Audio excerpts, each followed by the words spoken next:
तो पिलामाने आपणଙ୍କ ପାଇଁ OSST ର जो आपण परीक्षा देइदेले तो तार रिजल्ट आसी जाइछि। तो आपण माने चेक करि परिबे आपणकर BSc ओडिशा वेबसाइट रे तार रिजल्ट आसी जाइछि। ठीक अछि। तो आपण BSc ओडिशा रो ऑफिशियल वेबसाइट को जिबे।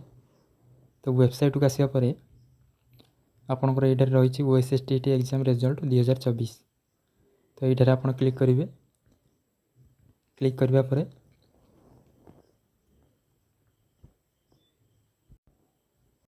आपणकर एई भली इंटरफेस आसी जिवो। तो आपण एटी रोल नंबर एंटर करिवे एवं आपणकर डेट ऑफ बर्थ एटी एंटर करिवे। नचेत आपणकर रोल नंबर एवं मोबाइल नंबर दे मध्ये आपण चेक करि परिवे OSST रो रिजल्ट एवं एथुरो आपण मध्ये डिजिटल सर्टिफिकेट मध्ये डाउनलोड करि परिवे। ठीक अछि। तो समस्त को शेयर करि जणै दियंतु।